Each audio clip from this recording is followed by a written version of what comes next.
Hey y'all, I'm gonna be reacting to Hands Off the Motion Pictures Club episode 7, and I'm gonna start this reaction in 3, 2, 1, go! Alright, I'm pumped up for this one. Whew.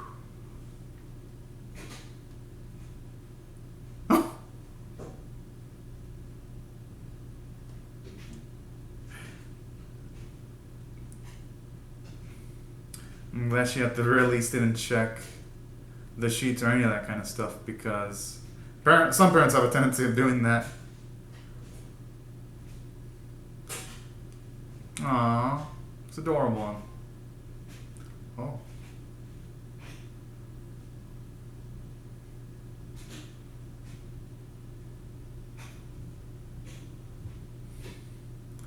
She's probably not going to spill it with as much proficiency because her arms could be too short. She's probably going to spill it on the floor. I had a feeling.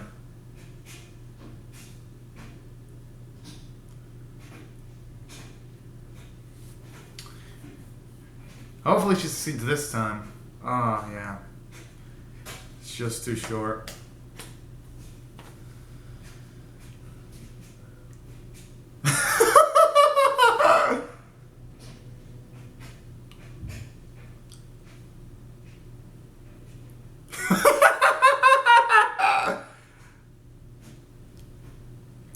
I mean, at the very least, it feeds the plant, the grass, and all that.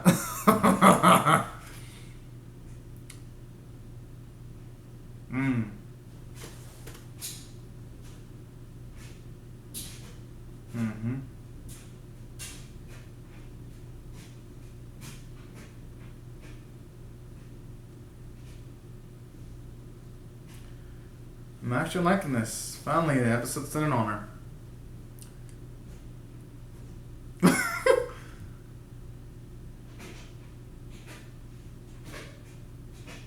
I know I shouldn't have laughed at that, but it was kind of funny, though.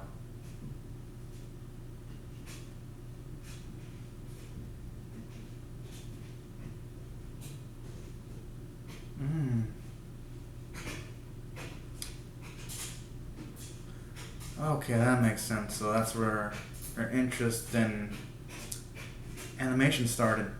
Well, actually, no, it started with the grandma throwing tea. And here it's expanding. Alright.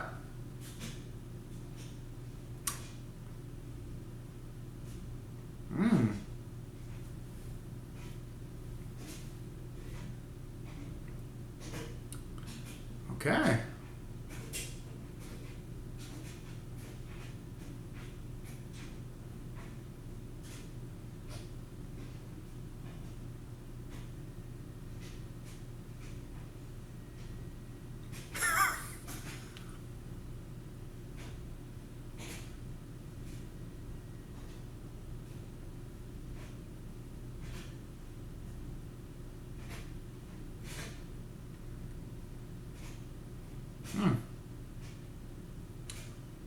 Yep, now that she's older, a bit more arm strength.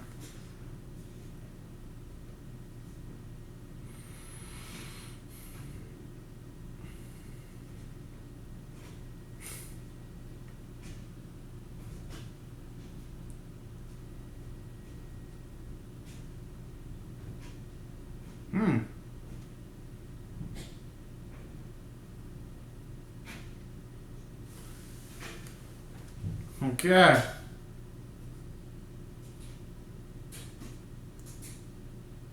Aww. Nice to also see all this bonding time with Tsubame and her grandma. It's adorable.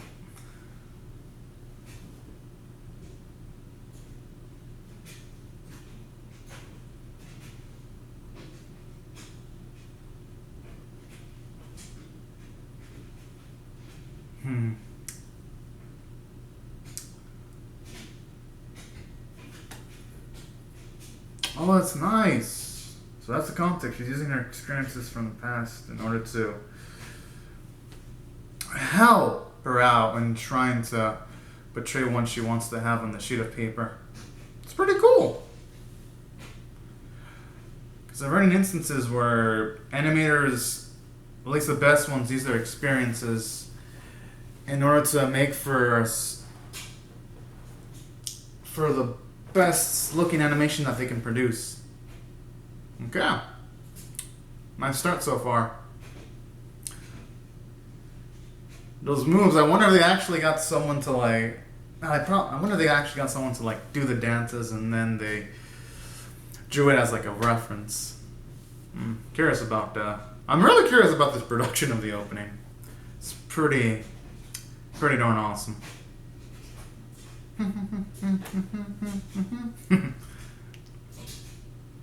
You know, when it shows like Kanamori's box, I'm surprised it isn't filled with like dollar bills and dollar signs on viewing this opening multiple times.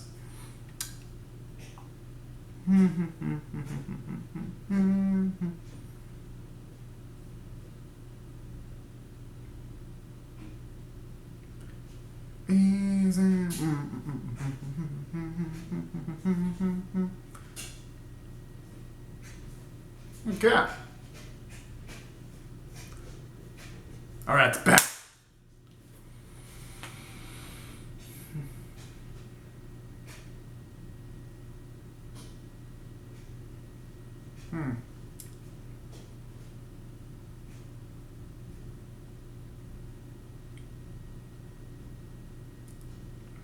Huh.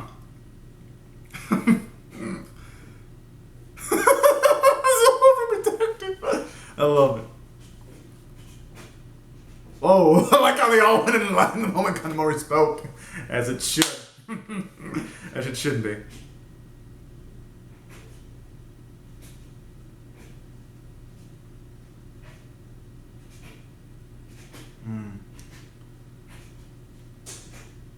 Ugh.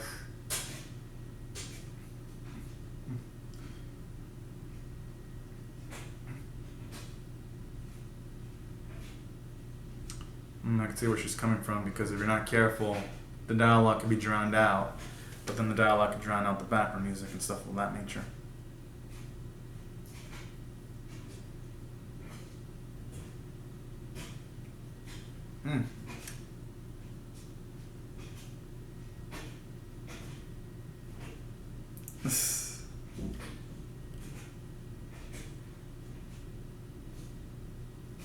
Really? Huh. Dang, she's ahead of the curve. As expected. Oh, so they all want to... It makes sense that that club would want to be in the show itself. I mean the Royces. Okay. This guy could work.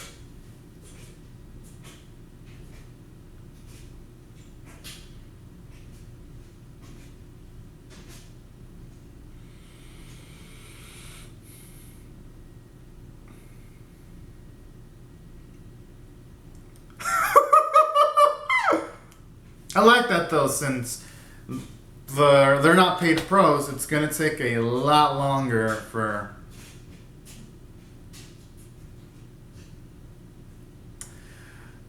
So it's gonna be a lot harder for them to get the sound they want. Naturally. And naturally there's gonna be a lot of takes that you need to take... Oh, that was that was the orbs off the mats. You know, I'd be kind of scared of having a screwdriver in my mouth to my teeth, just the scarring of the teeth and all of that.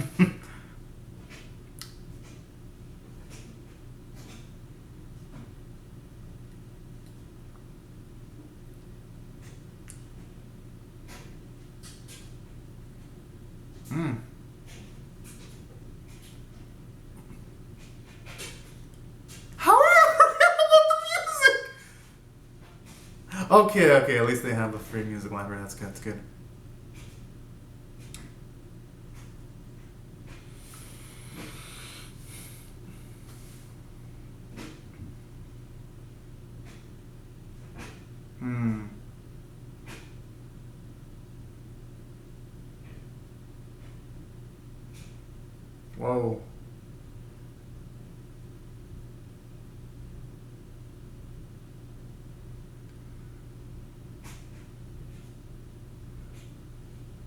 This...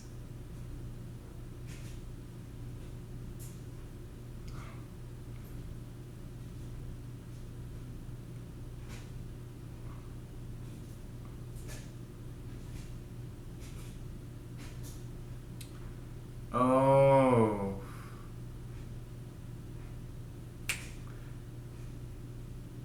And the thing is, running out of time too.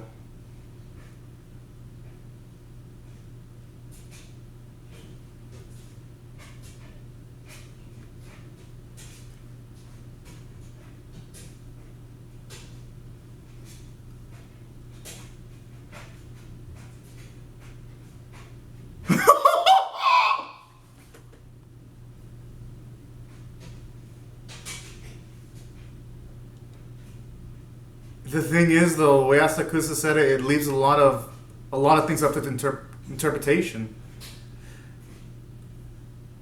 I mean, it makes sense. The previous episodes didn't imply that Asakusa, she's not good quite yet at explaining things to the detail. So this kind of thing was going to happen.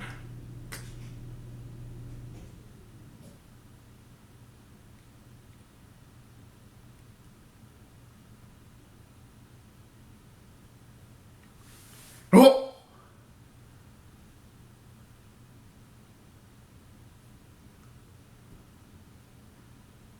Yeah, and well, the director also needs communication skills too. Mm-hmm. Oh!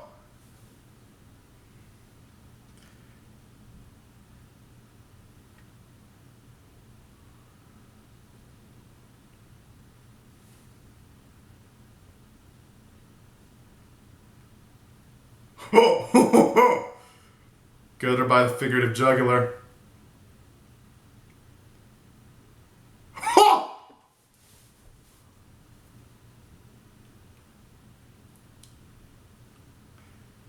And I could feel kind of more his anger, too.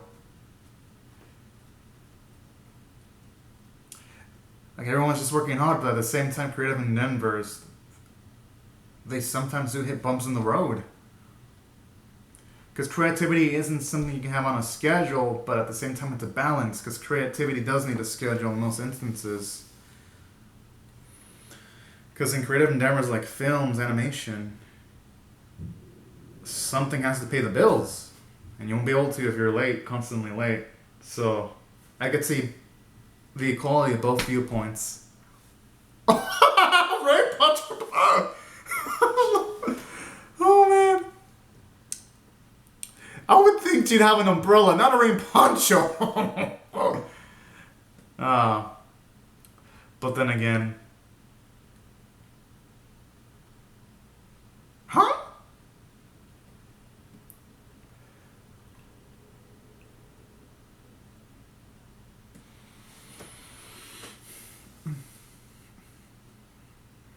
Okay, it's not bad.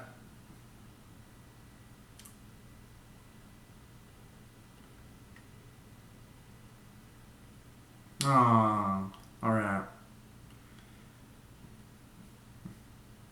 At least her parents aren't helicopter type parents.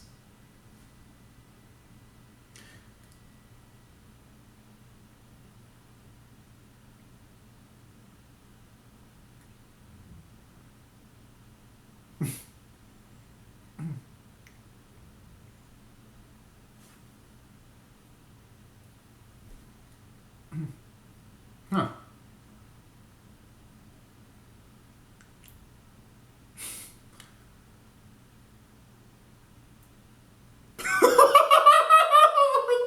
Every little thing. Oh.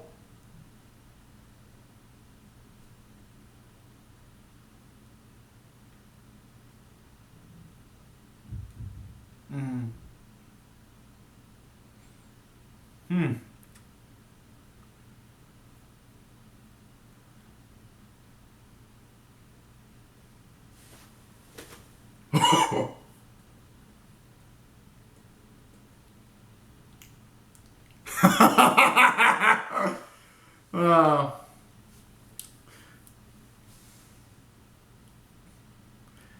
Kind of more as hell of enjoying this.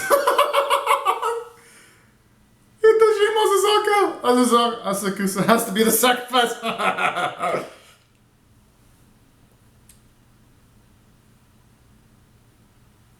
Hey, she set herself up for a water fight. You smelt it, you dealt it.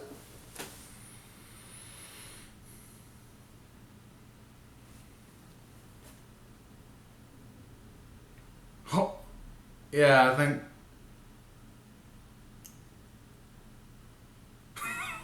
Oh, of course you would.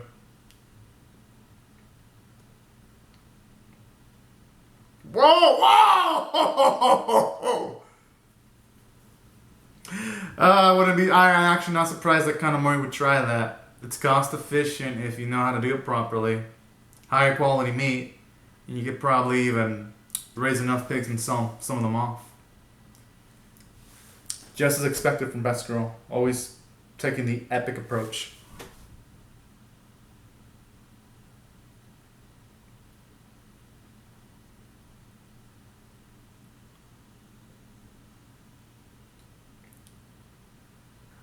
Okay, now it's starting to sound like the build-up music to like a horror game. Kind of gives me like those Resident Evil PS1 vibes in the soundtrack.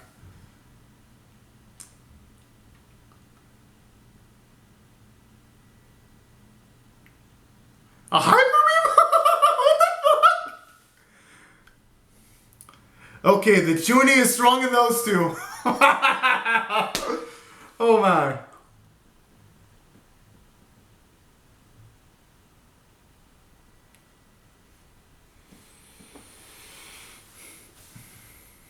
Hmm.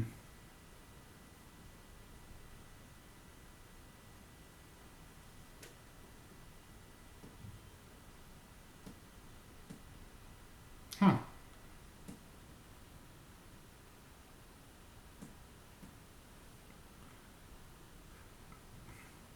Oh yeah, that would work for a good reference animation for those two.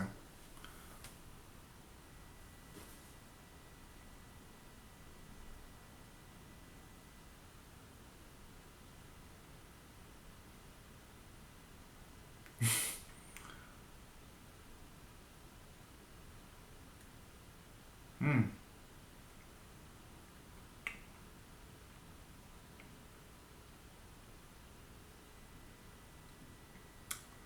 Yeah, that actually looks pretty cool.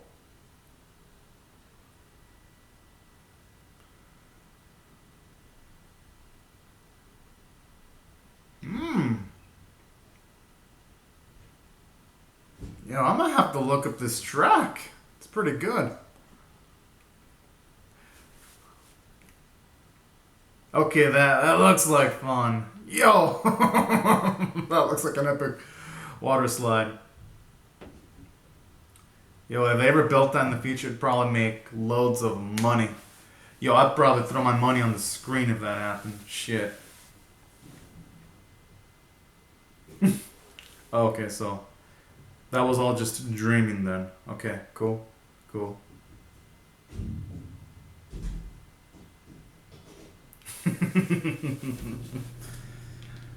That's sweet.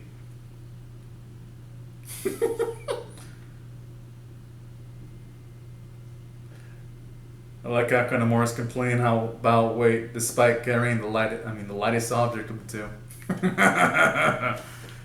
That's nice though. I love their sisterhood. As far as like sharing a lot of moments together.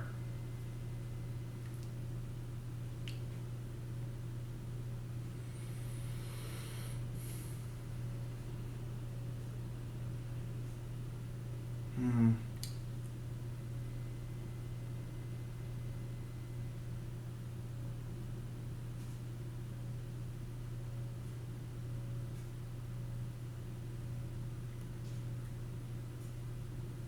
Oh.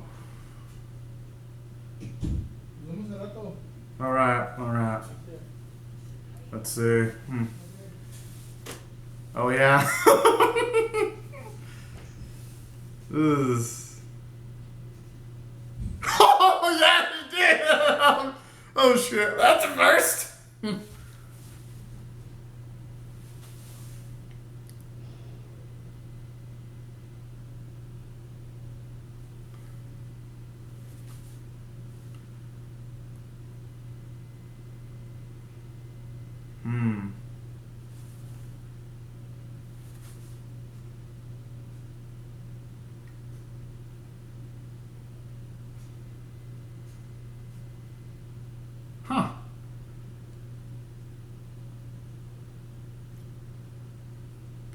I actually kind of like this in a way.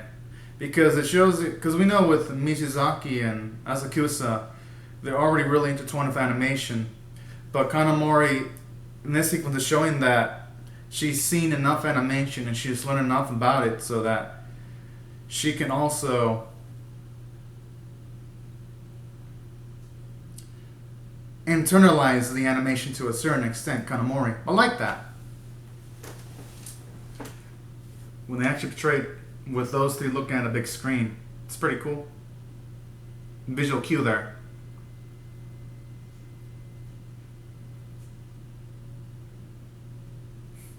Got the moves.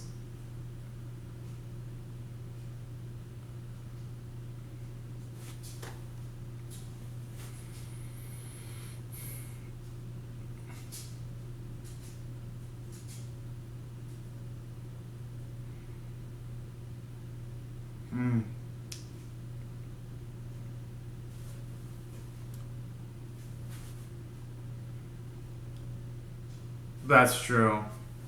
That is the coolest looking part.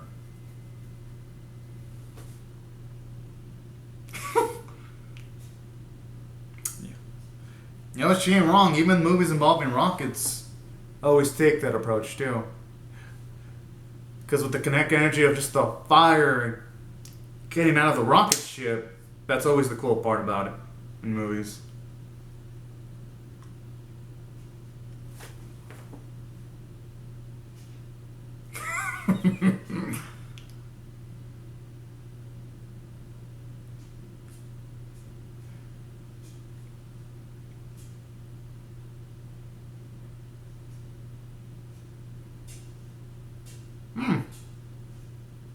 It's really beautiful.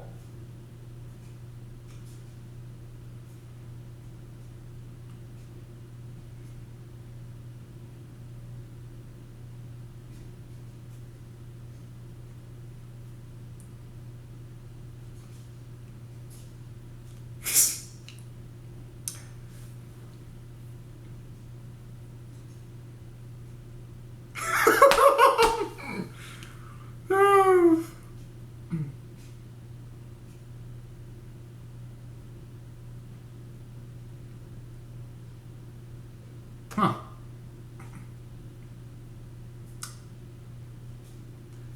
Alright, there's something beautiful in that.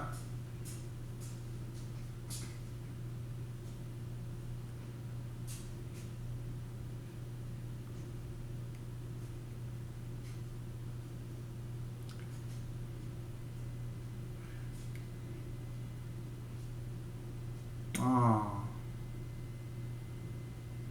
Alright, that's really, really sweet then. At least we get the insight that she wants to make animation for the fun of it. She doesn't really care much in whether it's going to be used in, say, a property of animated television or animated movies. So I like that, actually. Layers her immensely. So I gotta say, I gotta salute the episode for that. Now, as for how I feel about this episode, I thought it was 8.5 out of 10 worthy. For a variety of reasons. And let me just slowly mention why. For one, this episode, it just gets the visuals down to a fucking T. For one, the animated moments like where there's the water slide animation, the rocky animation, they were all impactful and they were all immersive. So from an animation standpoint, it gets it off to a T. And it gives a lot of characterization from Mizusaki. At least now we find out the purpose for why she wants to do the animation, how she got involved in making animation, and all those important details. So that's why this episode was really successful from a character standpoint, because all the other episodes, they've done a great job of layering Kanamori or Asakusa, but they were kind of, I wouldn't say neglecting Mizusaki, because they were doing a good job of giving her some nice, cool, comedic moments, But this episode finally did a great job of making us, at least me, understand what she's all about for the most part. That's why I thought this episode was phenomenally done from a character standpoint. Then on top of that, I like how this episode shows some of the character weaknesses in Asakusa because, for one, she was in charge of explaining details, but she didn't do it to a T. And I like how that sequence shows you how she needs to grow as an individual, because even a few episodes ago, when she tried to mention a pitch, she didn't do exactly a right job, or when she tried explaining things to other people, she didn't do quite a great job. And when she does explain things, it's through just strong bouts of emotion. But the thing is, you can't rely on that all the time. So I like how I feel like it does a great job in setting up a nice character arc for her. And that's why I thought this episode did well from a character standpoint. And that's why I thought this episode was great. I didn't have a lot of comedy, but it made up for it with some great character moments. And then seeing the grandmother of Mizusaki was great. I enjoyed those moments. So anyways, y'all, these are my thoughts on the episode. Be sure to comment on your thoughts on how I feel about the reaction in the comment section below. Rate the video, share it, subscribe, and I'll see you guys later if you come back for more. Alright, y'all. Have a great and safe day, y'all. Thank you so much for watching.